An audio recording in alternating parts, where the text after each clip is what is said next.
Então, para compor a mesa número 2, eu vou convidar a moderadora Márcia Maria Marque Agostinho Rodrigues, que é psicóloga clínica, graduada pelo Instituto Unificado Paulista, atual Universidade Paulista, especialista em cinesiologia e integração fisiopsíquica na abordagem junguiana pelo Instituto Sede Sapientia de São Paulo, especialista em psicologia analítica pela PUC de São Paulo, é analista de data formada pelo IJUSP, né, filiada à JB e IAP, atuou na área da psicologia escolar e psicologia clínica na Secretaria Municipal de Educação de São Paulo, foi coordenadora das clínicas psicológicas do Departamento de Saúde Escolar de São Paulo, atua na área clínica com experiência em psicodiagnóstico infantil, individual e grupal, com grupos de orientação de mães e orientação de professores, coordena seminários para formação de analistas, é diretora financeira do Instituto aqui do IJUSC,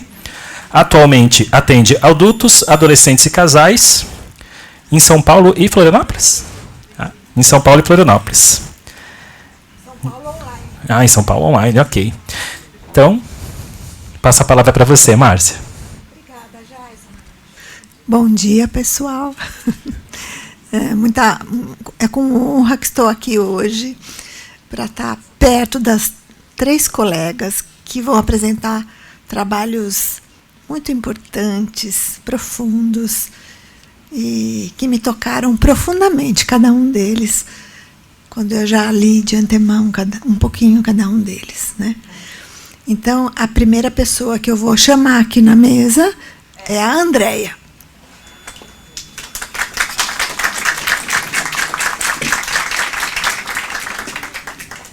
Nossa querida colega e candidata analista, Andréia.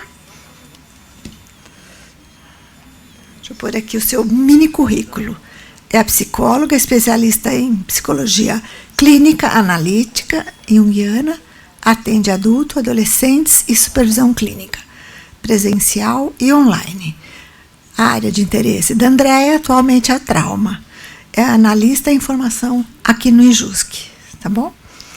A Andréia vai trazer para nós reflexões sobre a influência do pai no desenvolvimento psíquico da criança, perspectivas junguianas e pós-junguianas.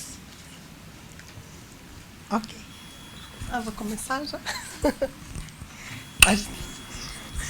Olá, bom dia. Obrigado a todos e a todas pela presença, né? Estou muito feliz pela estreia aqui e um pouco preocupada depois do Mauro, né? Porque arrasou, Mauro. Então, ele é um colega muito especial da nossa turma e tem um conhecimento muito amplo que contribui para todos nós, né? Quero agradecer ao IJUSC, né, pela oportunidade de estar aqui, de participar da formação, né? São pessoas muito especiais, e agradecer a minha turma que me recebeu carinhosamente, com tanto carinho. É uma turma muito especial que mora aqui no coração. E espero que a gente possa ir juntos até o final, né, e contribuir um com o outro, né. Então, eu vou falar hoje sobre a influência do pai no desenvolvimento psíquico da criança, perspectivas junguiana e pós-junguianas. Então, este texto tem como objetivo... Este texto tem como objetivo compreender como a influência do pai afeta o desenvolvimento psíquico da criança, levando em consideração a interferência dessa relação no processo de individuação. Para tanto, vamos explorar as percepções e as descobertas dos estudos de Carl Gustav Jung e de alguns pós-junguianos sobre o início do desenvolvimento psíquico. Ao estudarmos o desenvolvimento de indivíduo, especialmente nos primeiros anos de vida, percebemos que vários aspectos são significativos e determinantes para esse intenso processo. Então, esse tema ele já me instigou durante a graduação, né? Porque durante a graduação muito se fala da mãe e quase nada do pai. Então, acho que para as mulheres, às vezes, ou para a mãe, né? Não necessariamente a mulher, mas é um peso, às vezes, né? A gente ouvia, né? Não quero nem mais ter filho depois de tudo isso, né? Porque é um processo muito difícil, né? Então, individuação significa tornar-se um ser único ou tornar-se o si mesmo. Então, é importante ressaltar também que a função paterna ela não é exclusivamente do pai biológico, mas sim da pessoa que possa ter atributos oriundos da função paterna.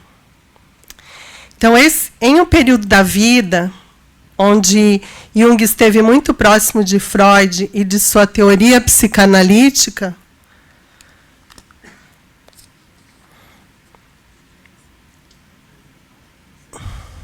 e onde ele trocava cartas com Freud, Freud falava que essas experiências vividas com o pai podem encontrar obstáculos na vida posterior.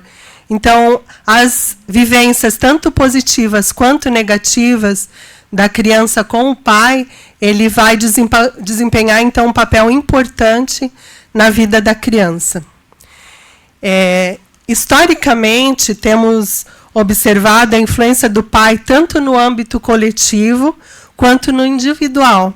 Mas, infelizmente, reconhecemos o poder da mãe e do pai, por ser inconsciente, geralmente pode causar dificuldades nesse processo de amadurecimento, já que a conexão com essas relações primais nos acompanham ao longo da vida.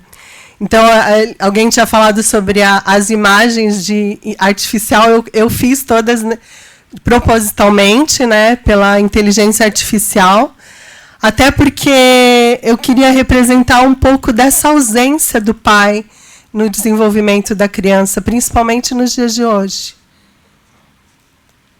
Então, é o pai que rompe a simbiose entre a mãe e o bebê. É o pai que apresenta a criança ao mundo. Podemos perceber a importância da figura paterna no desenvolvimento dos filhos.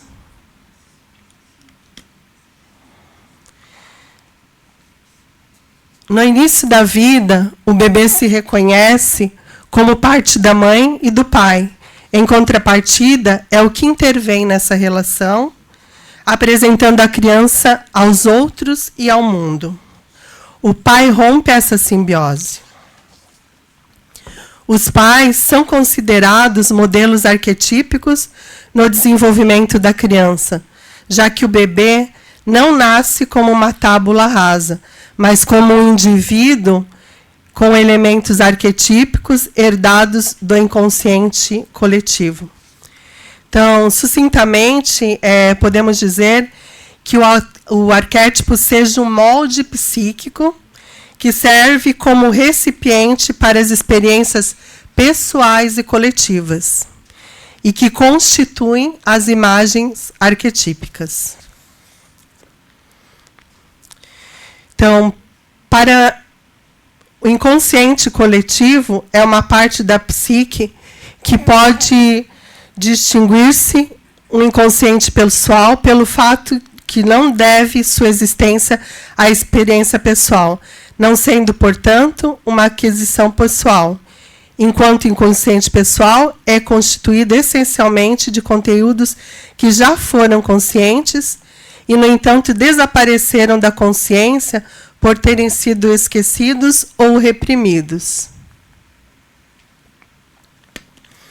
De acordo com Jung, podemos afirmar que o poder do pai vem do arquétipo e este atua como amplificador, aumentando os efeitos que procedem do pai à medida que eles correspondem ao tipo herdado. Jung também argumenta que a imagem arquetípica do pai e a imagem de Deus têm uma origem comum na psique, refletindo a necessidade de organização e proteção do indivíduo.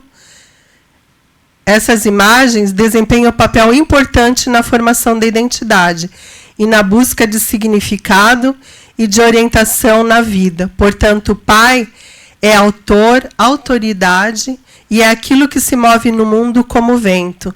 É aquilo que cria e dirige as ideias invisíveis. Então, o pai, enquanto símbolo psicológico, caracteriza um estado de consciência infantil, onde dependemos ainda de uma certa forma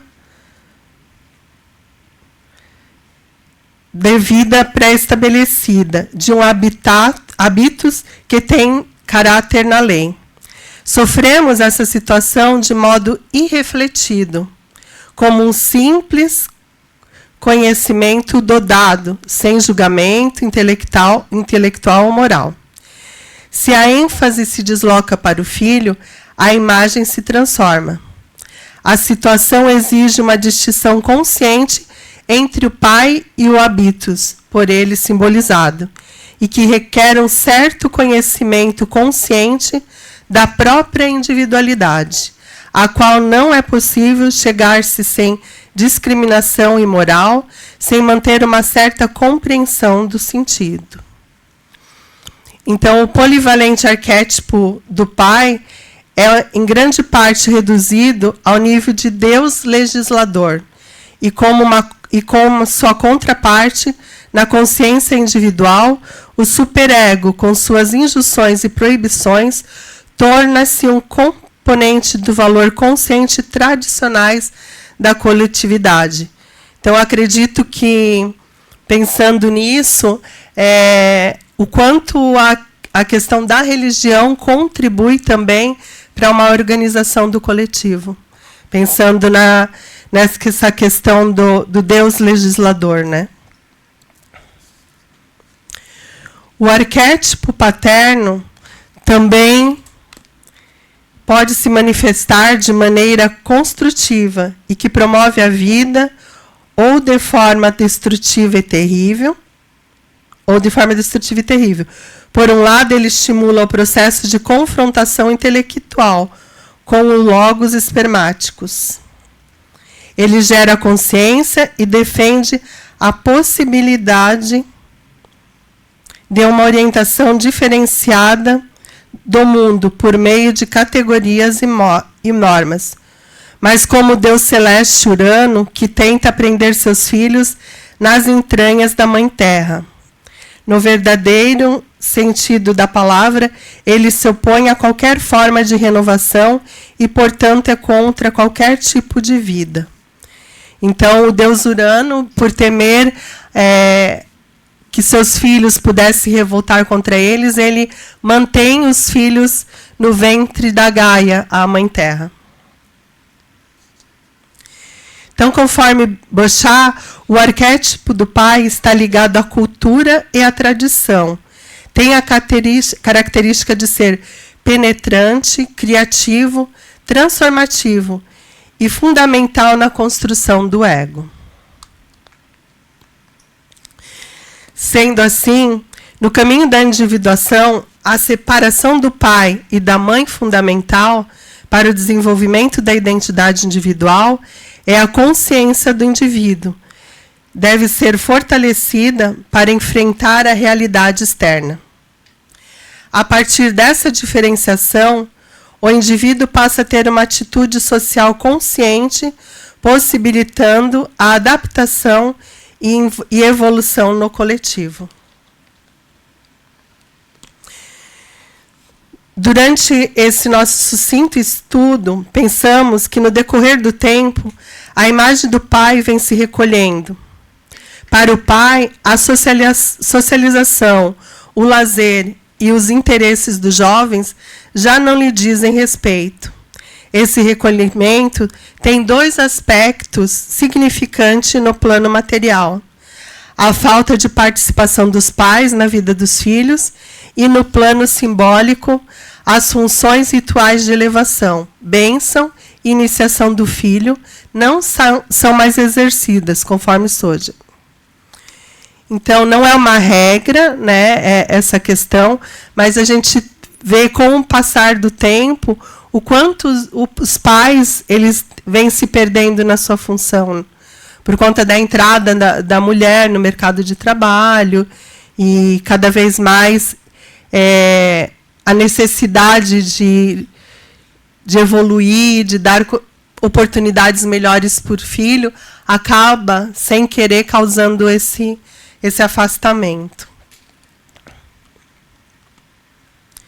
Atualmente, os jovens enfrentam dificuldades de adaptação devido a perturbações no processo de separação e individuação na infância, o que pode levar a sentimentos de vazio, transtornos psíquicos e falta de sentido na vida. A compreensão da influência do pai no desenvolvimento da criança é essencial para promover um desenvolvimento equilibrado e saudável. Então, a gente percebe muito, até na clínica, jovens, né, que estão perdidos na questão tanto da profissão como da vida, do ir para a vida, do trabalho, desse caminhar, né, às vezes muito por falta de participação e de orientação para os pais. Não por uma forma proposital, mas que eles mesmos não têm como auxiliar, muitas vezes, o filho nesse processo e nessa caminhada. Para concluir, é possível perceber que a influência do pai é fundamental para um desenvolvimento saudável na vida. Uma relação insuficiente com o pai pode causar dificuldades no desenvolvimento durante a vida. Por outro lado, quando o complexo é positivo, favorece o filho a desenvolver vínculos positivos ao longo da vida, pois possibilita autoestima e um desenvolvimento individual e socialmente significativo. Por outro lado, quando o complexo é negativo, não encoraja o filho a seguir o seu caminho, mas leva a percorrer aquele que o pai escolheu. Na vida social e na relação com os outros, enfim, apresenta dificuldades de lidar com as leis, com as suas emoções e com a sua autoestima. Então, na clínica, muitas vezes a gente acaba percebendo essa dificuldade até da escolha profissional. Então, a gente vê pessoas que estão terminando a faculdade e a gente questiona qual é o próximo passo, né? E ela se percebe naquele momento que ela nem sabe por que ela escolheu esse lugar, que muitas vezes está ligado ao desejo dos pais, geralmente com o pai também, que acaba influenciando e proporcionando esse caminho para os filhos, né? Então, é isso que eu teria para apresentar nesse momento, né? Eu acho que tem muito mais coisas, mas como o tempo é reduzido, que a gente tem um espaço curto para poder fazer essa pesquisa, mas eu pretendo aprofundar um pouco mais ao longo do processo. Muito obrigada.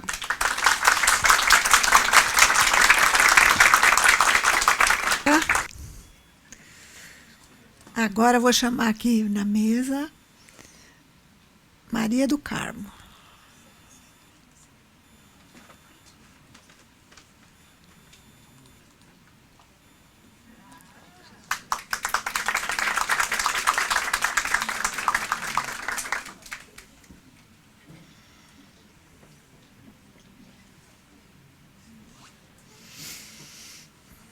Maria do Carmo de Souza é psicóloga, candidata a analista junguiana, tem especialização em arte e terapia pela Sensupeg de Joinville, tem especialização em psicologia analítica pela PUC do Paraná, cursou psicologia na Faculdade Guilherme Guimbala, em Joinville.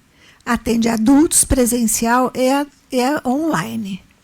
A experiência profissional da Maria do Carmo, ela atua como psicóloga clínica há 16 anos. Atuou em atividades com um grupo de idosos. Possui também experiência em psicologia comunitária. O tema da Maria do Carmo é expressões não verbais no setting terapêutico. Por favor, Maria do Carmo, pode começar. Obrigada, Márcia. Bom dia a todos. Me sinto muito feliz com a presença de vocês e quero destacar em especial a presença da minha filha Viviane, aí presente, que está terminando a especialização em Jung. Então, eu vou falar um pouquinho assim do meu histórico desde o início, assim, quando eu me interessei pela psicologia. Em 1967, eu com 17 anos fazia o curso normal e tínhamos uma disciplina que era psicologia. E o professor escreveu no quadro Psicologia, a ciência da alma. E era a primeira vez que eu entrei em contato com essa palavra. E quando ele falou que era a ciência da alma, eu me encantei. Eu disse, é isso que eu quero estudar. Eu vou fazer uma faculdade de psicologia, porque eu quero estudar a alma. Mas não foi possível na época. Passou anos e eu fui começar a faculdade de psicologia aos 53 anos. Depois que eu já tinha feito uma outra carreira profissional. Então, tinha me aposentado e aí eu resolvi fazer psicologia. E eu estudei até o 4º ano e não vi muito falar em alma. Mas eu tive a felicidade de, um belo dia, entrou na sala de aula uma professora nova, né, que estava chegando de fora e que foi dar aula de Jung. E a própria presença dela era a manifestação da alma, que é a Amélia. E a Amélia falou do Jung com tanto entusiasmo, e eu já tinha ouvido falar um pouco de Jung também, mas muito, assim, muito lentamente, sobre o Jung. Ela falou com tanto entusiasmo que aquilo fortaleceu o meu desejo de me aprofundar. Porque quando eu fui fazer psicologia, eu já achei que era muito eu fazer a graduação na época, né, pela idade já avançada que eu tinha. Mas depois eu vi a necessidade, que tinha muita coisa para estudar. E Jung me instigou a estudar mais, né? E a Amélia, então, desde então, ela foi a pessoa influente na minha vida que me trouxe até aqui. Gratidão eterna por você, Amélia. Muito obrigada. Então, o tema depois eu fiz uma pós em arte e terapia, né? E passei a gostar muito também dos símbolos, né? Porque fala também muito da alma. E o tema que eu escolhi foi esse, por esse motivo. E tá, eu vou ler para vocês o meu trabalho aqui para não me perder muito no assunto, tá? Muito obrigada. Expressões não verbais no setting terapêutico. Uma linguagem da alma. O presente trabalho é fruto de investigações nas obras completas de Jung e de alguns autores que seguem sua linha de pensamento e deram continuidade em suas práticas clínicas com algumas técnicas utilizadas por Jung enquanto analista. Entre esses, eu cito Verena Casti, Robert Johnson, Von Franz, Estelle Henry, Ruth Amann e Nise da Silveira, que me auxiliaram nesta pesquisa e mostraram a importância dessas técnicas não verbais para abordar questões do inconsciente. Foi-me também muito inspiradora ler a monografia de nossa colega Cristina Maranzana, que falou de forma apaixonante sobre a cerâmica. O que me atraiu a escrever sobre este tema foi por ter, desde meus 9 anos de idade, brincado com fios. Primeiro veio o bordado, depois o crochê, o tricô, a tapeçaria, a costura, e assim foi, até uns 40 anos, com mais intensidade. Depois vieram os livros, que me passaram a ocupar mais espaço em minha vida. Tecia muito, e o fio foi o meu brinquedo favorito, que, sem o saber, ajudou a organizar meus pensamentos e aliviar as pressões impostas pela vida. A psique, com seu caráter criativo, encontra nas práticas da psicologia analítica um espaço dinâmico que permite aos psicoterapeutas escolher sua forma mais adequada de promover um encontro com seus pacientes, onde os dois possam estar inteiros. Ressaltamos, no entanto, o cuidado que os psicoterapeutas devem ter para não se desviarem dos princípios éticos e dos limites que o profissionalismo requer. Jung, a partir de suas próprias experiências internas, navegou por instâncias psíquicas que lhe permitiram entrar em contato com um mundo até então desconhecido pela maioria, porém real, o mundo da imaginação, a porta de entrada para o inconsciente. Esta prática requer cautela para não correr o risco de ficar apenas na fantasia. Jung, em seus momentos de crises, ao introverter-se, se deparou com uma riqueza interior que ameaçava devorá-lo, visto a intensidade das imagens vinda de seu inconsciente. Para não se perder, encontrou um recurso muito simples que lhe permitiu se organizar. Foi quando ele passou a desenhar e pintar.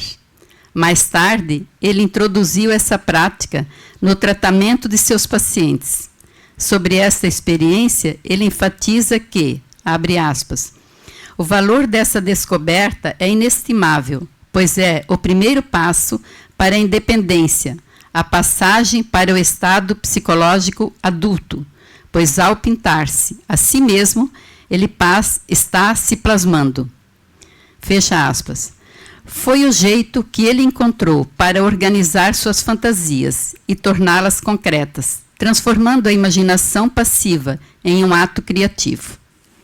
Após ter seguido pelo caminho do conhecimento literário, racional, onde aprendeu e estudou o que a consciência pôde alcançar, ao deparar-se com suas crises pessoais, se recolheu e admitiu que precisava passar pela humilhação, segundo ele, de voltar a brincar, pois não conseguia localizar sua angústia. Nesse momento, lembrou que suas atividades criativas da infância e resolveu brincar, pois, segundo ele, toda a obra humana é fruto da fantasia criativa. O homem, como diz Schiller, só é totalmente homem quando brinca. Fecha aspas. O brincar é simular uma realidade. O adulto, frente à sua angústia, cujas origens desconhece, pode recorrer ao ato criativo para desviar-se desses sentimentos indesejáveis.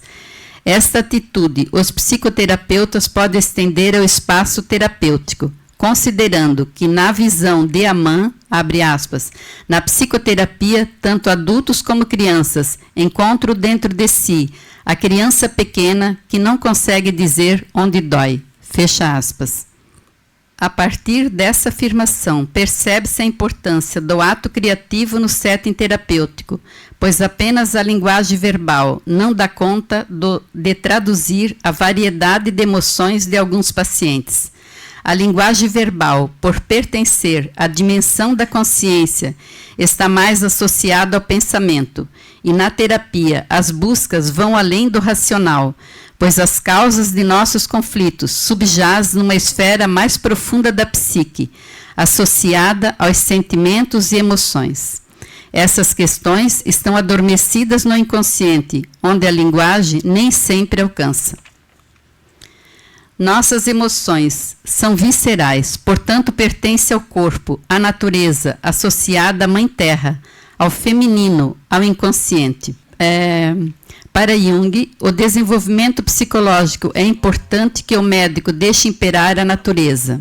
Fecha aspas. Portanto, é preciso o rebaixamento da consciência para que o corpo, em seu estado de relaxamento, manifeste suas emoções, sem interferência dos mecanismos de defesa, que são de ordem racional. Quando as mãos estão em atividade, o intelecto descansa e há uma entrega ao mundo das emoções. Utilizar técnicas usando as mãos, quando a linguagem for insuficiente, beneficia pacientes mais introspectivos, com dificuldade de expressão verbal, mas também pode ser indicado para pessoas com muita fluência verbal e com dificuldade de entrar em contato com suas emoções.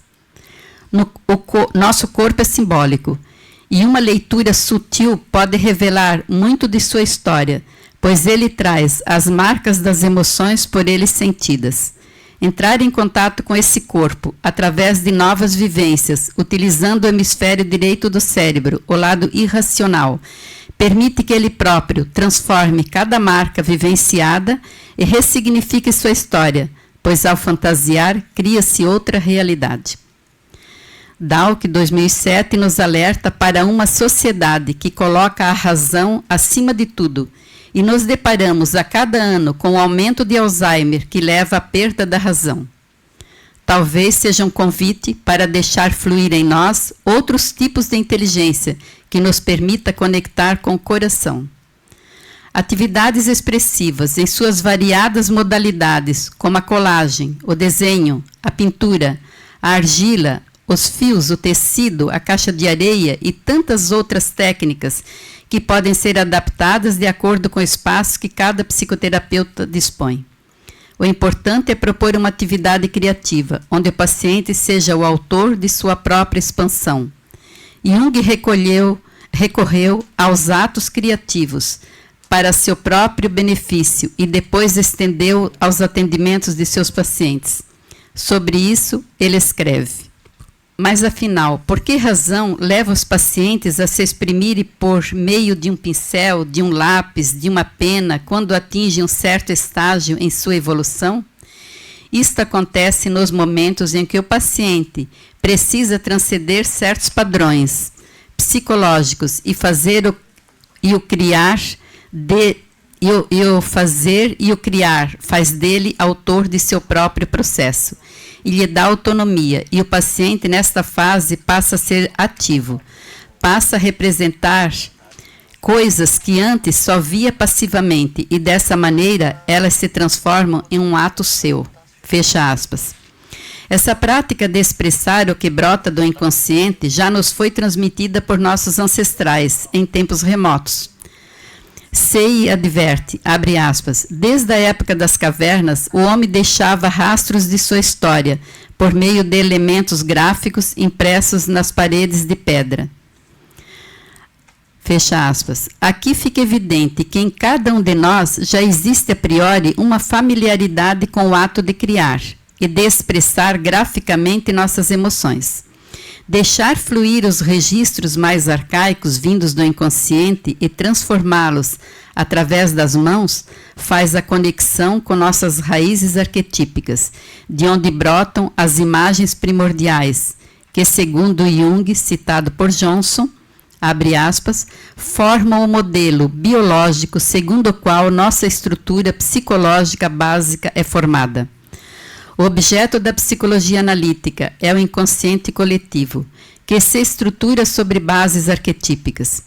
Para Jung, abre aspas, o arquétipo representa essencialmente um conteúdo inconsciente, o qual se modifica através de sua conscientização e percepção, assumindo matizes que variam de acordo com a consciência individual na qual se manifesta. Nesse sentido, pode-se entender que a carga energética vindo do inconsciente coletivo, amorfa e indiscriminada, pode ser lapidada através das mãos, que em sua história remota fez a passagem da natureza para a cultura, quando transformava a terra em utensílios domésticos, manufaturando panelas e potes para cozinhar os alimentos, portanto já acontecendo a transformação através das mãos.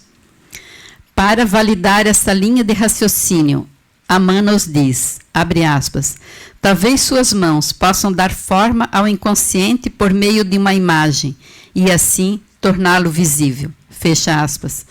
Assim se faz a conexão da entrega vinda do inconsciente num diálogo criativo e caracterizado por um encontro onde consciente e inconsciente não se sobrepõem um ao outro, pelo contrário, um colabora com o outro e se complementam no ato criativo.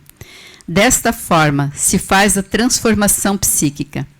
As mãos possuem uma inteligência que lhes é própria, pois é uma inteligência corporal, mais prática, que nos conecta com o arcaico, o primitivo, porém não menos importante que a inteligência racional. Jung diz, abre aspas, muitas vezes as mãos sabem resolver enigmas que o intelecto em vão lutou por compreender. Modelando um sonho, podemos continuar a sonhá-lo com mais detalhes, em estado de vigília e um acontecimento isolado, inicialmente ininteligível, pode ser integrado na esfera da personalidade total, embora inicialmente o sujeito não tenha consciência disto. Fecha aspas. Fica então evidente que a expressão com as mãos pode transformar aspectos da personalidade, mesmo que o indivíduo tenha um nível de consciência menos favorecida. Temos o exemplo de Denise da Silveira, que em 1954 escreveu uma carta a Jung, onde ela diz que no Centro Psiquiátrico do Rio de Janeiro existe um ateliê onde os doentes desenham e pintam com mais completa liberdade. Citação de Denise. Com minhas mais respeitosas homenagens, eu vos envio algumas fotografias de pinturas e me parece mandá-las, que foram pintadas espontaneamente pelos esquizofrênicos. Jung, para surpresa dela, responde sua carta um mês depois, dizendo que os desenhos têm uma regularidade notável, rara na produção dos esquizofrênicos, o que demonstra forte tendência do inconsciente para formar uma compensação à situação de caos do consciente. Em seguida, foi convidada por Jung para participar dos cursos do Instituto Carl Gustav Jung em Zurique. Em 1957, ela fez uma exposição de arte psicopatológica no Congresso Internacional de Psiquiatria em Zurique, na Suíça, onde mostra as obras produzidas pelos esquizofrênicos.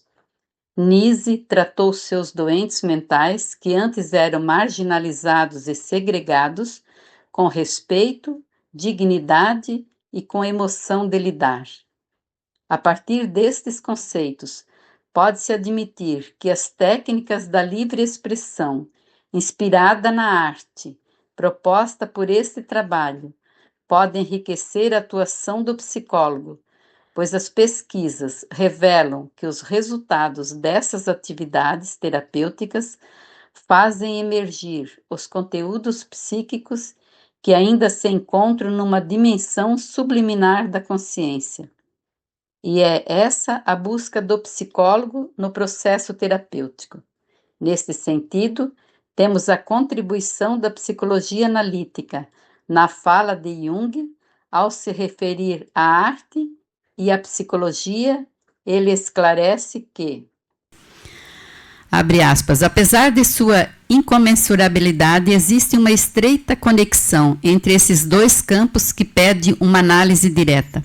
Essa relação baseia-se no fato de a arte, em sua manifestação, ser uma atividade psicológica e, como tal, pode e deve ser submetida a considerações de cunho psicológico, pois, sob esse aspecto, ela, como toda atividade humana oriunda de causas psicológicas, é objeto da psicologia. Não nos referimos aqui à arte propriamente dita, mas às atividades que se utilizam de materiais da arte. Os lápis de cor, giz de cera, giz pastéis, tintas, pastéis de diversas texturas e cores, argila, fios e uma variedade de outros materiais disponíveis que possam ser manuseados.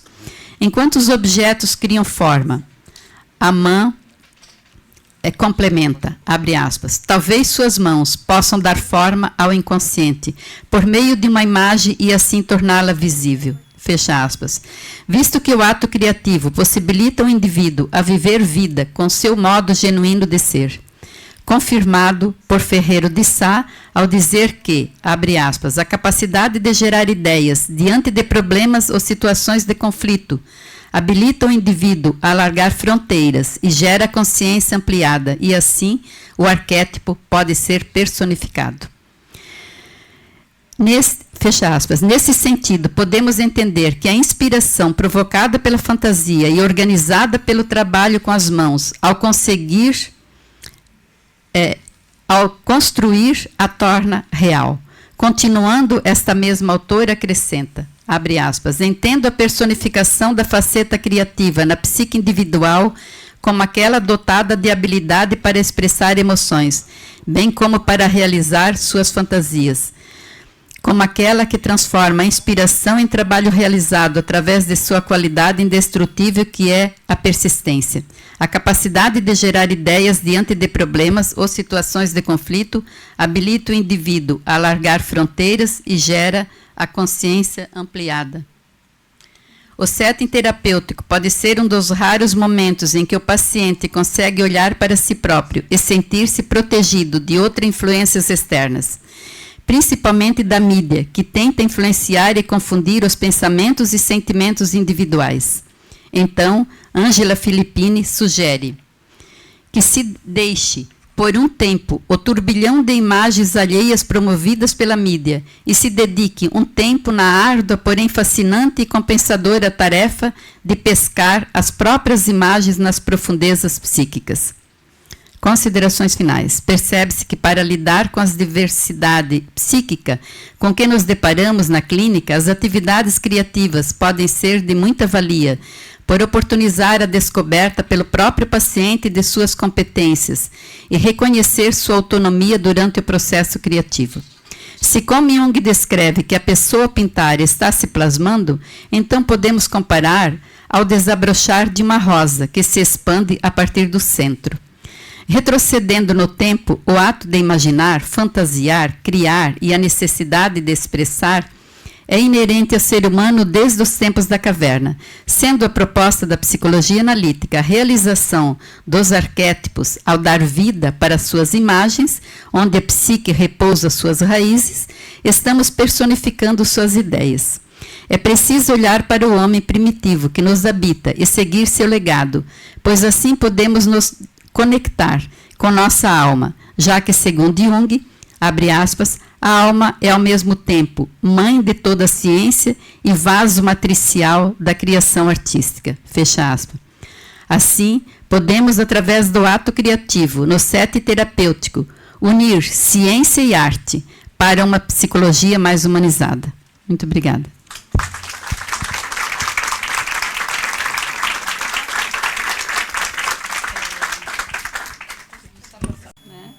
Essas imagens foi do estágio de arte e terapia, então tem autorização, né, para ser mostrada. Ali o símbolo, né, 2 pés, um símbolo de um coração no pé, que representa uma doença cardíaca que atrapalha um pouco a caminhada dessa pessoa. Isso aqui, solta, né? Aqui, lembranças da infância, né, que ela recorda numa sessão de arte-terapia. Aqui um trabalho com argila do próprio corpo, né. Aqui colagem, trabalhos com grãos e pedrinhas. Aqui um trabalho com água, né, e tinta. Olha, uma pessoa muito simples e que fez um trabalho, achei lindíssimo esse trabalho, né? Então não tem classe cultural, não tem escolaridade, né? Através da arte, todas as pessoas de todos os níveis podem manifestar e elas entendem muito bem os símbolos. Aqui. É isto.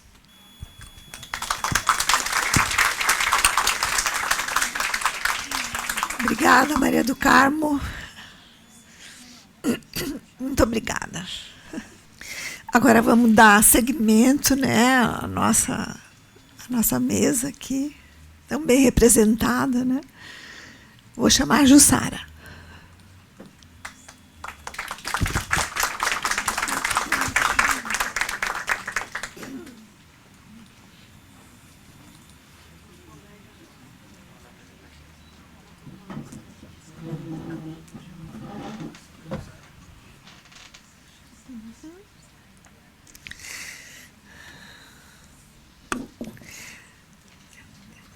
Estamos aqui com a Jussara Veiga Silva Zardo, graduada em Psicologia pela Universidade Paulista, especialista em Psicologia Analítica pelo Centro Universitário Salesiano de São Paulo, membro candidata a analista junguiana pelo Instituto Junguiano de Santa Catarina, pela AJB, que é a nossa associação, e pela Internacional. Por 23 anos, trabalhou como executiva na área comercial da empresa Natura Cosméticos, atuando nos estados de Mato Grosso do Sul, Santa Catarina, Rio Grande do Sul, São Paulo e Minas Gerais. Atua como psicóloga clínica há quase 20 anos. Bem-vinda, Jussara. E o tema, né? O perdão como uma possibilidade de transformação de si, do outro e do mundo. Bom dia a todos, muito obrigada pela presença. Eu agradeço também à diretoria do IJUSC por esta oportunidade.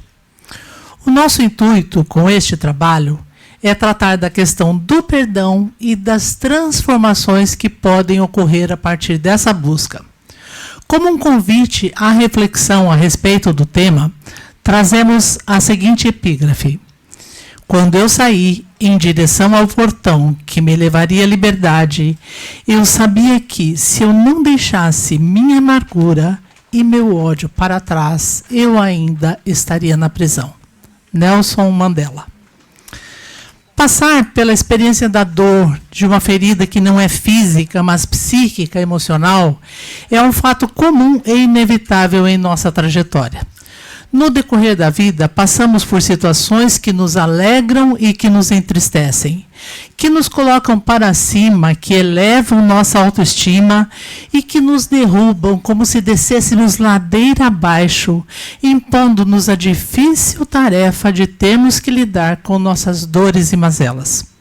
E são diversas as formas que as pessoas encontram para lidarem com seus sofrimentos. Cada um tem seu próprio jeito de proceder. Para discorrer sobre esse tema, do ponto de vista psicológico, tendo como referência teórica a psicologia analítica, comentaremos brevemente sobre a transformação. Traremos também alguns conceitos relacionados a este tema. Conceitos estes que se entrelaçam e evidenciam a complexidade do nosso objeto de estudo, a psique. Teceremos alguns comentários sobre a culpa, já que este é um sentimento que compõe o par de opostos culpa-perdão. Fazendo um contraponto à culpa, falaremos sobre a importância da transgressão. Comentaremos ainda sobre os sentimentos inerentes às feridas psíquicas e a relação destes com o narcisismo. E, por fim, falaremos sobre o perdão propriamente dito e seus efeitos, tanto na pessoa que consegue este feito, como naquele que é perdoado.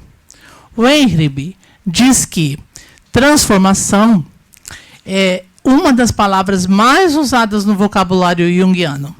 A transformação psicológica inclui mudanças subjetivas e objetivas numa pessoa. Há percepções, atitudes, sistemas de valor, comportamento, autoimagem, percepção dos mundos interno e externo, onde se está em relação consigo mesmo, com os outros, com a sociedade e com o transpessoal, ou seja, um sentimento de renascimento. A transformação pode ser compreendida como um processo contínuo de morte e renascimento, uma vez que estamos sempre mudando, não apenas fisicamente. Quando estamos diante de um conflito, se reconhecemos uma ferida, uma dor que ainda dói, a energia psíquica muito provavelmente está represada, impedida de seus movimentos naturais de progressão direcionada ao mundo externo e de regressão direcionada ao mundo interno. A função transcendente é aquela que vai juntar a consciência com o inconsciente e faz isto através do símbolo. O símbolo é o que conecta o conhecido consciente com o desconhecido inconsciente.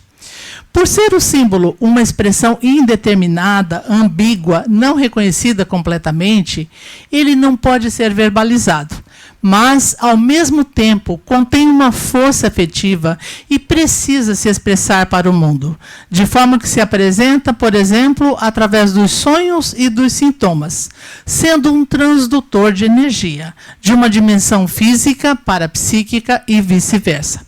Neste sentido, o perdão pode ser visto como um símbolo, uma vez que tem o poder de transformar nosso estado psíquico, promovendo a liberação da energia, antes estagnada na dor, na ferida muitas vezes cultuada. A primeira contribuição de Jung para a psicologia foi a ideia de complexo.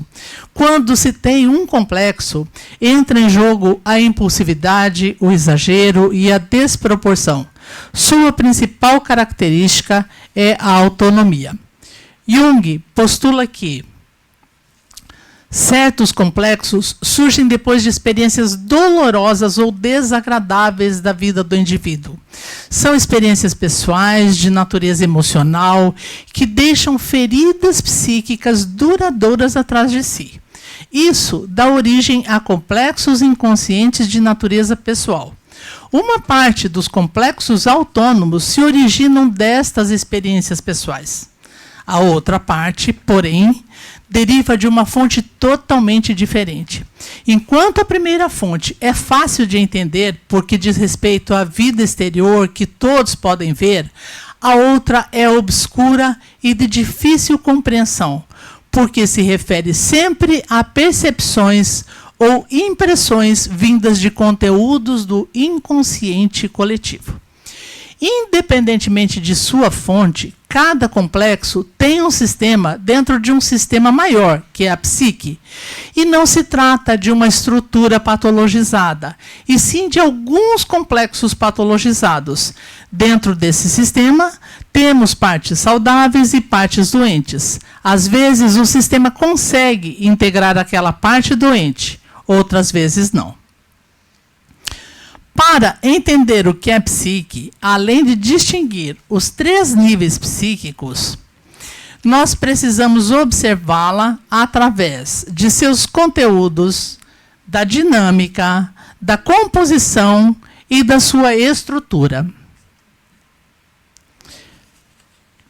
Dentre todas as categorias arquetípicas que estão no inconsciente coletivo, numa perspectiva estrutural e mais próxima do inconsciente pessoal, estão a sombra e a persona. A sombra representa a parte negada da personalidade, em prol do eu ideal, a persona, que é um lado que se relaciona com o mundo externo, favorecendo nossa adaptação aos diferentes papéis que desempenhamos na vida.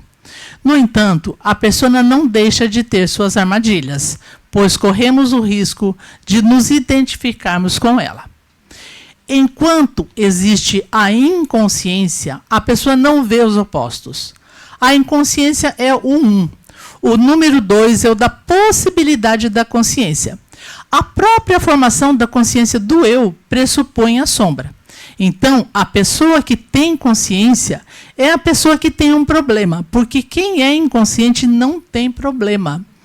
A consciência traz a problematização das coisas. É o preço que se paga. A pessoa começa a se questionar, a se perguntar, será que é bem assim como estou pensando?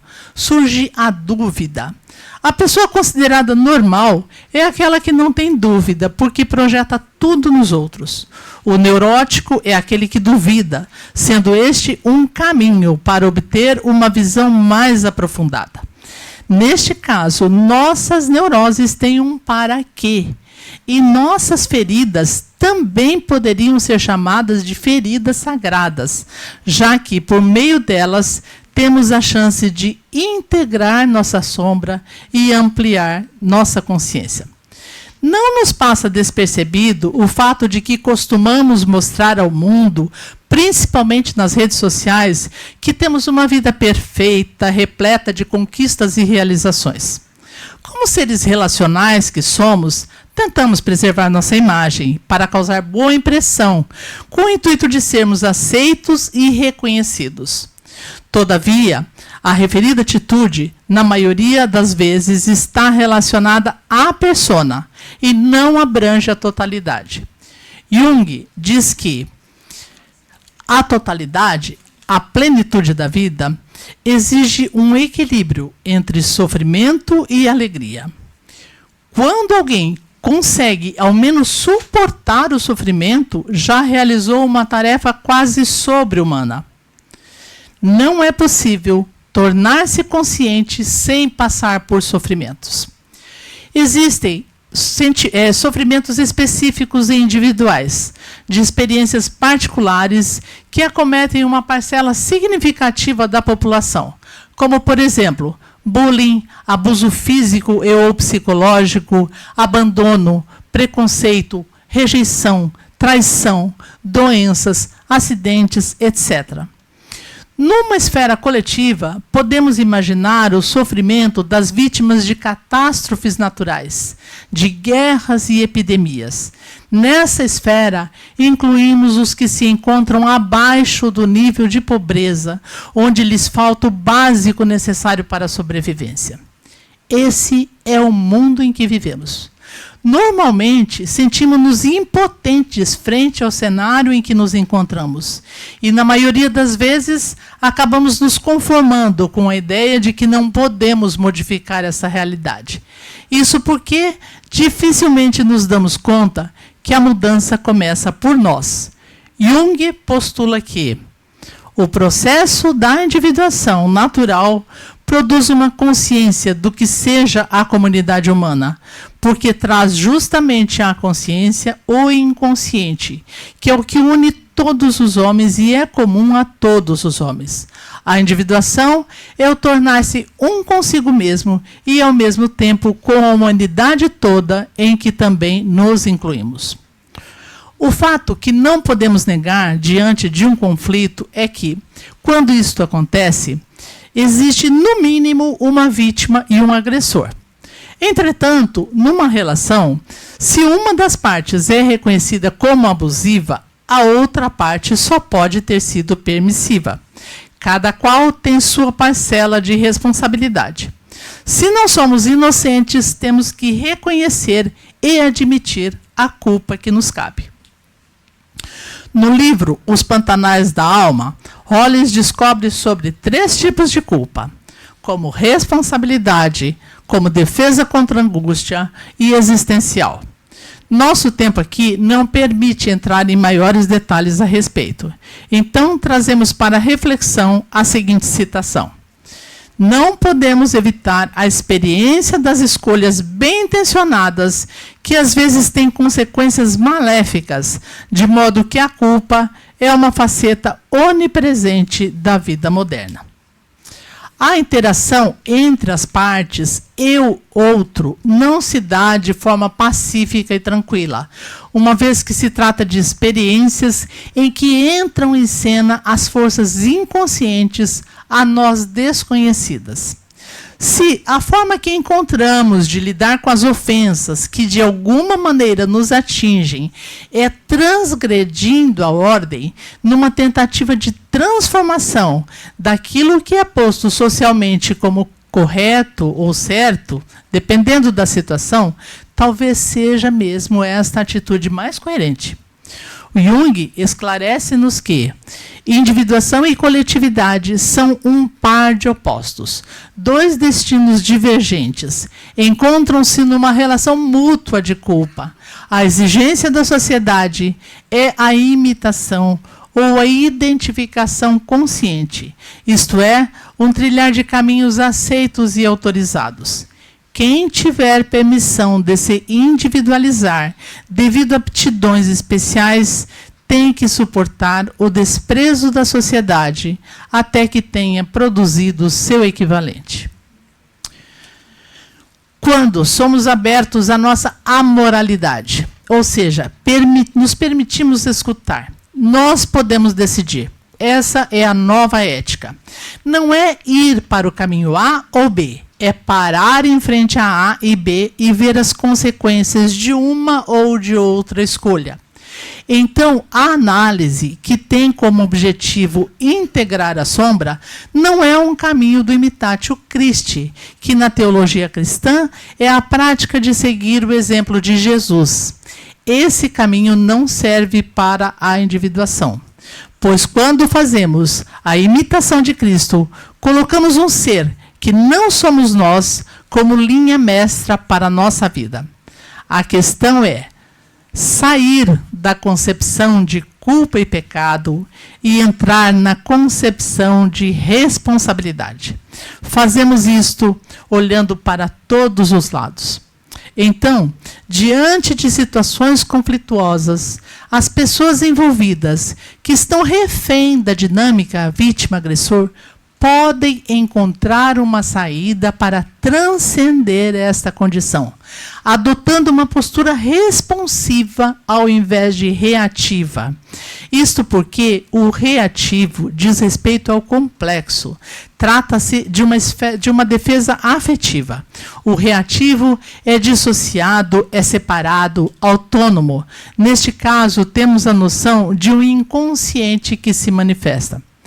Quando nos aproximamos de um complexo, quando dialogamos com nossos personagens internas, com a nossa parte ferida, temos a chance de despotencializar o complexo.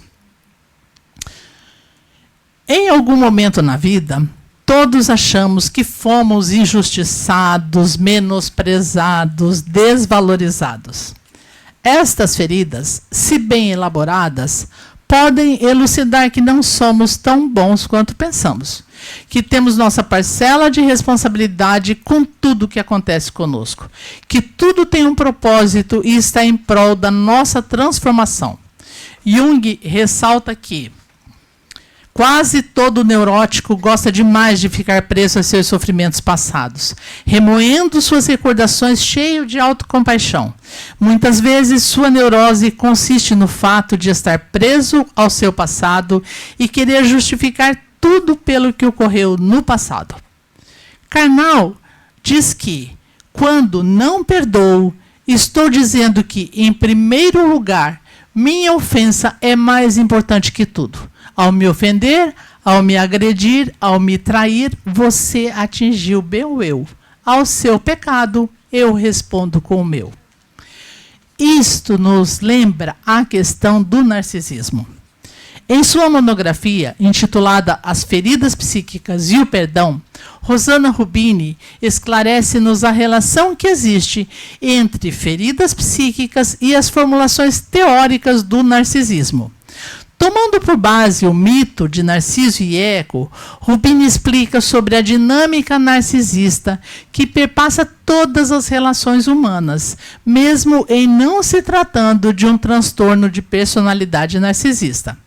Ela diz que toda ferida psíquica causa um abalo narcísico e pode também ser chamada de ferida narcísica. Muitas vezes sofremos golpes que acabam por reativar antigas feridas que não foram elaboradas ou que se apresentam no momento presente sob outros aspectos.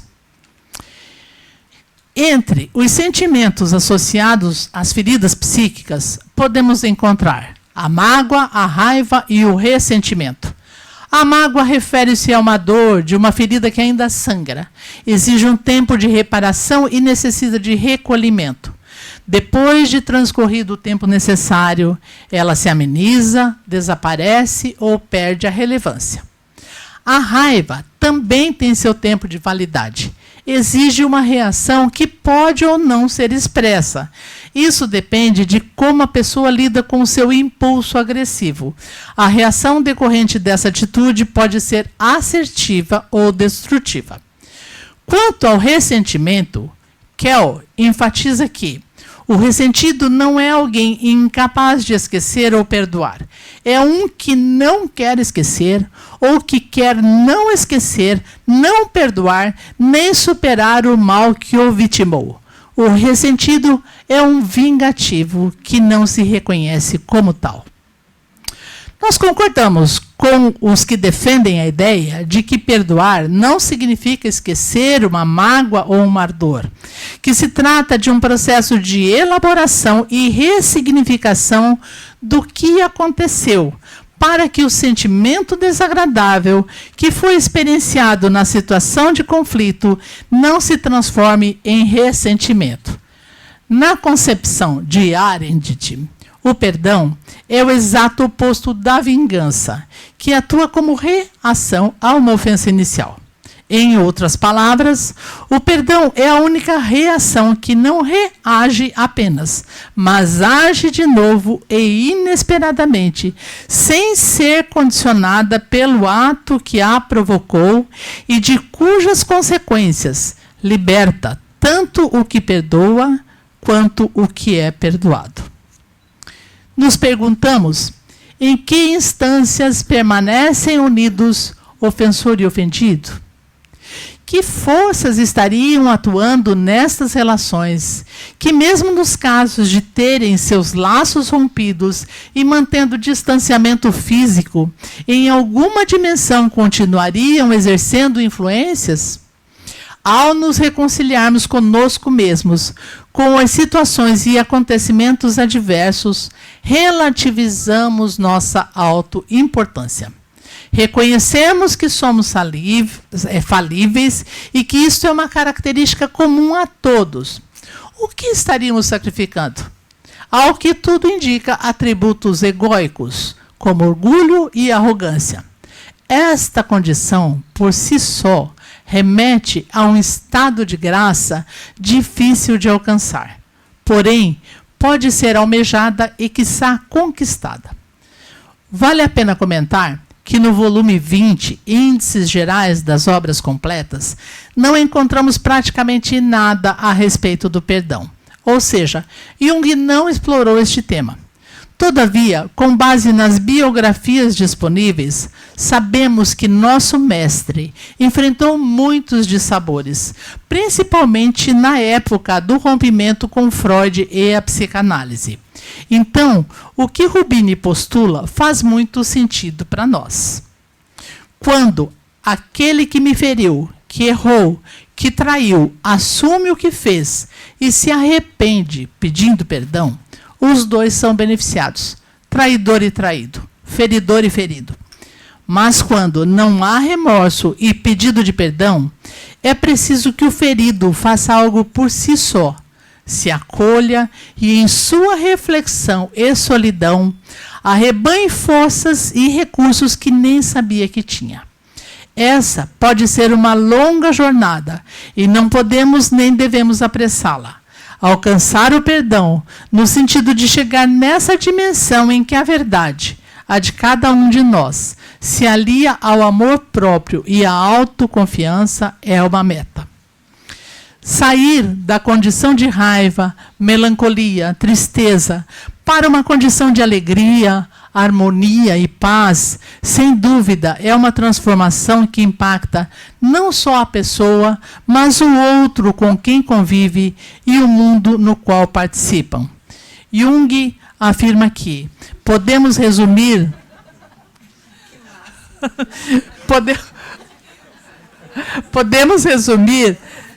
do seguinte modo o que as pessoas narram acerca de suas experiências.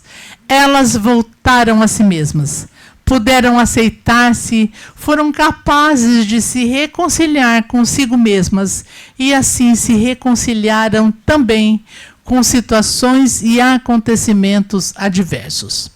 Trata-se quase sempre do mesmo fato que outrora se expressava nestas palavras: fez as pazes com Deus, sacrificou a própria vontade, submetendo-se à vontade divina.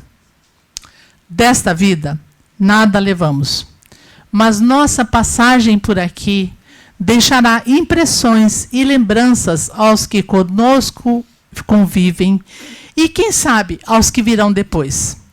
Muitos dos que por aqui passaram deixaram verdadeiras relíquias que nos inspiram, servem de lições para a compreensão da vida e consolo para o enfrentamento das nossas dificuldades. Outros deixaram marcas profundas de tristeza e destruição irreparáveis. O ser humano carrega em si esse potencial, tanto para o bem como para o mal. Reconhecer o mal que habita em nós e nos propor a transformá-lo é uma tarefa individual. Portanto, a pergunta que fica é: o que queremos deixar ao mundo? Muito obrigada.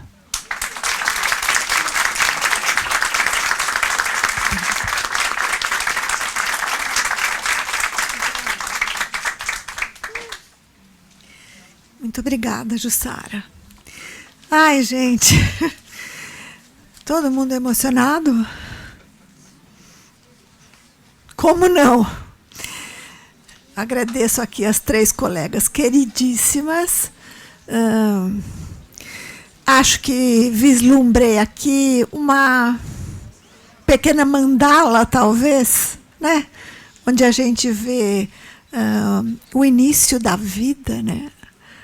A vida vindo de pais, né? De um pai e de uma mãe, e tudo que pode acontecer no desenvolvimento psíquico da criança, do jovem, do adulto, enfim, dos idosos também, né? E as possibilidades de elaboração, trabalho, buscando a cura através da palavra, como trouxe a Jussara, através do perdão, né? Então são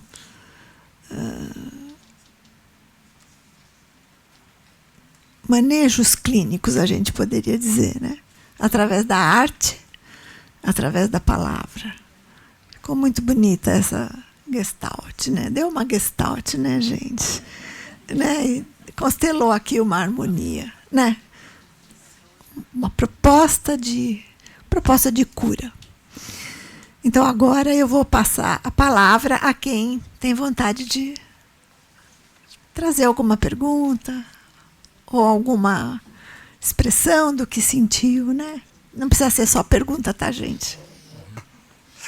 Quase recuei quando tinha que levantar. Eu vou ser bem rápido, né? Cumprimentar as 3 colegas, achei fantástico. Andréia, você traz uma urgência, talvez, ou uma importância tão grande, porque tudo que a clínica junguiana não é, ou não deve ser, é uma clínica excludente, né? E quando você traz isso, me faz lembrar, por exemplo, obras como do Rollins, A Sombra de Saturno, o quanto o homem também está sangrando e tentando manter, né, um corpo, tentando manter uma aparência de força e já não pode mais. Eu acho isso muito importante, né? Então, parabéns pelo seu trabalho. Fiquei bem feliz de ver a colega trilhando esse caminho. Maria do Carmo, eu não sei, vou fazer uma pergunta para você, se você tem noção do que você despertou de emoção nas pessoas quando você iniciou o teu trabalho. Falando de uma carreira consolidada e, aos seus 53 anos, entrar no caminho da psicologia e hoje estar aqui como uma analista daqui a pouco, né? Nos faz perceber que a alma cosmogônica, a alma mundi, ela está esperando outras almas que queiram fazer o mergulho e elas se oferecem como recipiente para isso, e você é um exemplo que emocionou de verdade do início ao fim do teu trabalho. Muito lindo. Jussara, sem palavras, o teu trabalho foi magnífico, né? E eu queria, assim, tentar elaborar uma pergunta bem rápida, então, a partir da pergunta que o Fábio fez para mim, quando eu falei do Sartre, né, sobre a desconstrução, né, sobre adentrar em outras portas. O Sartre, ele foi um homem assim, que na mesma semana a Organização Socialista Comunista disse: expulsemos esse traidor das nossas fileiras, porque se declara um liberal. E todo o movimento liberal francês disse: fechemos as portas para esse comunista nojento, porque ele se declara tal como é. E na mesma semana ainda, ele faz um abaixo-assinado dando permissão, por causa da posição intelectual que tinha, a um ditador africano, dando-lhe direito a falar. E as pessoas se perguntavam: que diabo de homem é esse? Que adentrava em todos os caminhos e depois foi se percebendo que era essa capacidade de se desconstruir, né? Ou pelo menos a tentativa do não ressentir, no olhar de Nietzsche, assim, né? E você traz tão bem aqui fundamentado quando você toca na transgressão. E eu queria te fazer uma pergunta assim: hoje, né, o junguiano, a junguiana, ele tem necessidade de se desconstruir ou se construir, ou ambas as coisas no seu dia a dia clínico e existencial? Obrigado. Olha, eu acredito que nós estamos todo santo dia, todo minuto nos construindo e nos reconstruindo. Sabe, esse processo de morte e renascimento. Né? Às vezes até mesmo um sonho traz um impacto, traz um insight para você, e aquilo muda todo o seu dia, muda seu estado de espírito. Você tem que estar revendo, né, os seus conceitos, revendo os seus sentimentos o tempo inteiro, aceitando, né, fazendo o sacrifício muitas vezes, porque a vida, ela quase sempre ela não vai se mostrar do jeito que você queria vê-la. Obrigada, Mauro. Bom dia uma vez mais, Roberto. Pediram para eu ficar aqui, eu sou obediente. Esse é o meu marido, para quem não conhece. Bem... Eu não vou fazer pergunta para minha neguinha, porque eu não sou manezinho, mas sou Catarina. Dás um banho. És um monstro. Ah, você é suspeito. Não vou fazer pergunta. Mas eu gostaria de perguntar para a Andréia. Eu sou filho de viúva, né? A dona Amélia teve que enfrentar, aos 30 anos de idade, a perda do marido, meu pai, aos 45, com 3 piazinhos. Eu queria que você falasse um pouco desse aspecto da dor da viúva sendo o pai e a mãe. Eu queria te ouvir um pouquinho. Do Carmo, eu vou te tratar dessa maneira carinhosa, já teve lá em casa.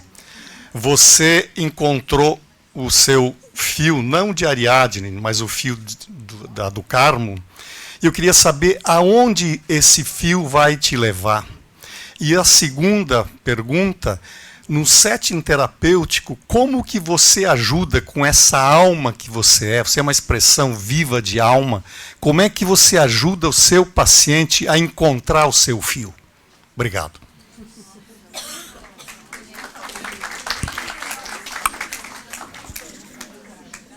Olha, Roberto, é um trabalho lento, né? Ajudar o paciente, é tecendo junto. Eu acho que é tecendo junto, né? Cada um pega um fio e vai tentando chegar num ponto comum. Acho que é um trabalho mútuo, né?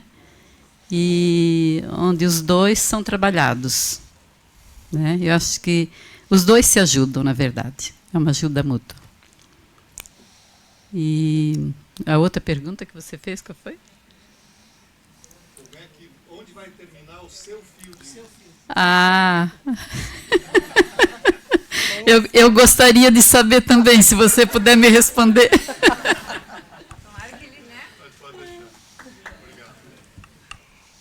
Sobre a pergunta que você fez, né, é muito difícil, até tanto na questão do sofrimento, se a gente for pensar não só na morte, mas também em casos que eu já acompanhei de mães depressivas, de pais doentes, né? O quanto isso é difícil nessa vida familiar, né? Só que eu acho que a função paterna e a materna, ela começa dentro de casa, mas muitas pessoas em torno, parentes, amigos, professores, religiosos, eles também estão ali para dar um contorno para essa criança, para essas pessoas que estão fragilizadas nesse momento, né? E é o nosso papel, né, também contribuir de alguma maneira, sendo acolhendo essas pessoas e trabalhando para que isso possa ser compartilhado mais dentro da coletividade. Tá bom? Parabéns, meninas. Andréia, Maria do Carmo, Jussara, parabéns pelo trabalho de vocês, por nos trazer, né, todo esse estudo, pesquisa que vocês fazem. E eu gostaria de fazer um comentário sobre o trabalho especificamente da Jussara. Você me fez pensar muito num caso clínico que eu acompanho. Hoje é a pessoa mais velha que está no meu consultório, e é uma pessoa que está tentando fazer um processo de perdão em relação à sua esposa e como essa pessoa passa muito tempo em silêncio e carregado de mágoas, tentando encontrar caminhos internos para dar conta, caminhos criativos para tentar dar conta disso. Então, como você traz esse tema e como ele é importante para o desenvolvimento do nosso olhar enquanto analista no setting terapêutico. Porque ele repetidamente fala que ele não imaginava que perdoar seria algo tão difícil. Então, como esse difícil, né? Qual o símbolo, a imagem, até onde vai essa dificuldade? Quais são os monstros internos que ele tem que enfrentar para poder conseguir perdoar? Como é uma tarefa árdua e que gera muita transformação, né? Então, gostaria de parabenizá-las e que importante você trazer esse tema, Jussara. Obrigada. E eu vou aproveitar e pegar um gancho nisso que você falou, porque eu fiquei muito impactada também na mesa em que você apresentou lá no Congresso, né? Teve uma pessoa que apresentou junto com você o trabalho sobre a reconciliação, né? Falando muito dessa questão do quando a gente vê uma pessoa que, né, que faleceu, que descanse em paz, é a expressão que se usa, né? Descanse em paz. E que toda noite a gente deveria usar essa frase, porque o sono é a pequena morte, né? O descanse em paz, estou em paz consigo mesmo, comigo mesmo. E aí tem a questão que ela trouxe também do arquétipo da reconciliação. E ela faz uma categoria assim: quando eu estou em conflito comigo mesma, eu estou falando de uma culpa, de um remorso, né? Quando eu estou em conflito com o outro, eu estou falando de um ressentimento, e quando eu estou em conflito com Deus, eu estou falando da revolta, né? Quantos níveis aí a gente tem para poder entender essa questão, né? E quantas categorias diferentes. Mas é muito profundo, é a dor que sangra, né? Muito legal. Maria do Carmo, você me fez voltar ao tempo lá de Joinville, né?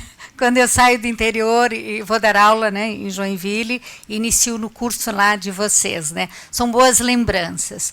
E eu fico muito orgulhosa, na verdade, né, de ver o trabalho que vocês conseguiram produzir, né, porque é todo um tempo para produzir e apresentar para nós, né? Então, um trabalho muito bem escrito, muito bem fundamentado, né?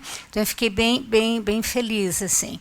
E ouvindo a sua fala, do Carmo, né, e conhecendo você já, né, há um pouco mais de tempo, realmente a tua prática clínica é uma prática muito sensível, né? Onde você concilia também a arte-terapia, né? A parte criativa, e com certeza, né, você faz a tua diferença na clínica, tá? Fiquei bem feliz em ouvi-la.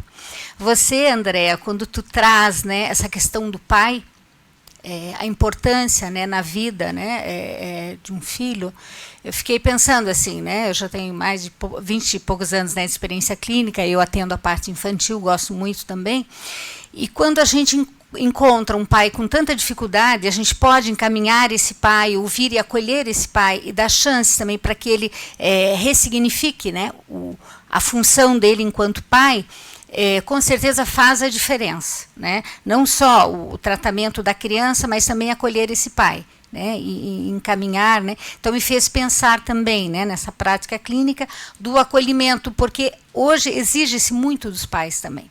Não é fácil ser pai, né, na nossa contemporaneidade também, né? Tantas demandas. Então, me pôs a refletir também, né? E o seu trabalho, Jussara, assim, belíssimo, né, sobre essa questão do perdão, né? E tu traz, né, vários conceitos, muito importante, assim, e me fez refletir também, né? O quanto a gente precisa perdoar também para ser perdoado. Tá? Eu gostei muito, assim, me tocou bastante, tá? Então, muito obrigada, né, pela oportunidade também de ouvi-las, tá? Obrigada. Eu vou falar. Caiu na minha mão aqui. Alguém estava na frente para falar alguma coisa, não? Desculpa que veio aqui o microfone para mim. Acho que era para eu falar, né? Olha, eu achei os 3 trabalhos interessantíssimos e de uma sintonia, né, muito grande, porque esses assuntos se intercomunicam, né, o tempo todo. Vejo que essa questão do perdão é uma questão muito importante nos dias de hoje, sempre foi, né? Mas a gente está vivendo um momento mundial, né, de várias guerras aí acontecendo, e da gente refletir não só esse mundo macro, mas esse mundo interior, né? O que nós estamos fazendo, né, para estar conflitando tanto nas nossas vidas, né, nas nossas pequenas instituições, na nossa casa, muitas vezes, né? Então, eu acho que é um tema muito importante da gente estar refletindo e que não é realmente da noite para o dia que ele vai se desenvolver. É um processo, como a Jussara falou, né? Mas eu gostaria que a minha fala assim, né, seria para a gente pensar no que eu estou fazendo, né, em relação a isso. Não só no processo de auto-perdão, mas de estar aprendendo a perdoar o outro, a uma situação, ou a Deus, seja o que cada um esteja precisando, né, de alguma forma. Eu acho que não tem crescimento, de fato, se a gente está nessa coisa amarrada da falta do perdão. Alguma coisa constela ali e não vai desatar, enquanto a gente não trabalhar essa questão. Então, acho um tema muito importante. Obrigada. Obrigada a vocês 3, maravilhoso trabalho. Então, eu vou falar de um lugar um pouco diferente. Eu vou me levantar, porque como eu estava assistindo lá atrás, eu inverti de lugar com o pessoal que não enxerga vocês aqui, sabe? A gente só ficava ouvindo e imaginando o rosto, as expressões. Então, eu vou falar daqui para a gente poder também se ver. Primeiro, dizer que eu sou da primeira turma de pós-graduação e eu fico muito feliz de ver essa multidão. Tenho que agradecer muito vocês, as batalhas de Marisa e Amélia, determinadas, lutando por esse lugar, esse espaço que hoje está... Não, então, eu estou dizendo que aqui em Florianópolis, quando começou o movimento... Então, eu não sabia, Anita. Eu encontrei com você como professora, gostei demais das duas, mas eu não sabia que vocês já estavam tecendo isso. Na verdade, a nossa referência em Florianópolis eram as duas, né? Mas, e daí, quando apareceu a segunda turma, eu fiquei encantada com o tanto de gente já que tem, assim. Eu queria falar desse lugar, primeiro para celebrar isso, porque eu acho que é importante a gente marcar essa diferença de rede, de grupo, de pensamento, de aliança, de construção criativa, né, de todos, com todas as diferenças e com as coisas em comum. E a segunda coisa, o segundo movimento que me inspirou aqui ouvindo...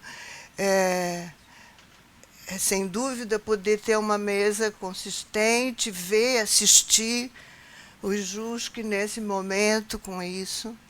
E a terceira é com você, Jussara, que eu fui pensando alto e a partir de você, e o que você colocou do Jung nos é mais familiar, e mesmo que alguma citação não seja... nos seja desconhecida, ela é familiar dentro do viés de toda a abordagem e a atitude dele na vida. Mas eu queria incluir a Hannah Arendt, que você falou, porque acho que ela é fundante também, e fiquei muito feliz de você incluí-la aqui, porque quando ela fala do perdão, né, eu entendo também isso como uma reação, né? E isso significa que o perdão não é só um propósito, mas é um processo. E o fato de ser um processo é que nos liga e nos responsabiliza como analistas, terapeutas, cuidadores, com todas as pessoas que estão lidando com isso, e no sentido da gente também saber o que é nosso nesses papéis e o que é do outro. Eu achei isso bem organizador no caótico do mundo que a gente está vivendo. Muito obrigada.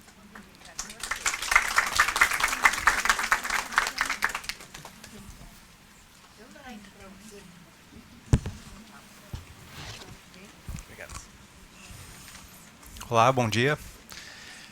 Escutando os colegas, escutando Jussara sobre o perdão, há pouco tempo eu escutei um podcast que uma pessoa ela faz um comparativo, né, de termos, e ela traz algumas questões da química que o prefixo per ele seria o máximo de átomos possíveis, né?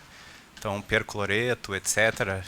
Ele traz a questão do perfeito, né? Algo que está completamente feito. E aí eu queria te ouvir um pouquinho sobre essa questão do perdão, né? Do ato máximo de doação. Se faz sentido no teu entendimento e como é que tu vê isso? Seu nome? Rafael. Rafael, obrigada pela pergunta. Então, no meu entender, eu me debrucei muito sobre esse trabalho. Eu vou dizer para você, eu fiquei praticamente o ano inteiro às voltas com o perdão. A bibliografia eu não mostrei aqui, mas foram 20 citações, 20 livros que eu consultei para fazer esse trabalho, fora as monografias. E a conclusão que eu cheguei, Rafael, é assim, ó. O perdão, para mim, internamente, quer dizer uma forma de transcendência, de você ultrapassar o ego, de você sacrificar realmente o teu orgulho, de você superar, tratar a tua ferida narcísica, né, a ferida psíquica que pode ser chamada de ferida narcísica, e de você realmente se reconciliar com Deus, né, saber que cada um tem o seu caminho. Então, para mim, o meu conceito de perdão hoje é esse, sabe? Eu não posso ficar agarrada aqui na minha ferida, porque senão não vou conseguir perdoar nada. Eu tenho que me libertar e libertar o outro, né? Como diz a Arendt também, né? Não sei se eu respondi. Obrigada. Bom, gente, acho que agora... Desculpa, Jason.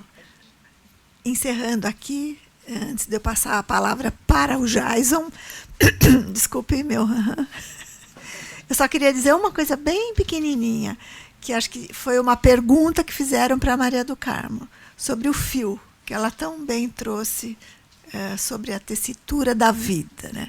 Que a gente lembra das moiras, né? Mas assim, dizem que o fio não termina, tá, gente? Até mais.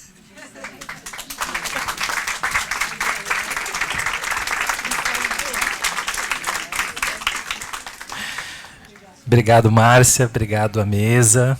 Maravilhosa e brilhante as apresentações. Bom, gente, a gente vai sair então agora para o intervalo do almoço, né? E lembrando que o retorno é às 13h20, pontualmente. Por favor, não se atrasem, para a gente poder dar continuidade às mesas, né, de uma forma aí que ninguém perca, tá bem? Bom almoço aí para a galera.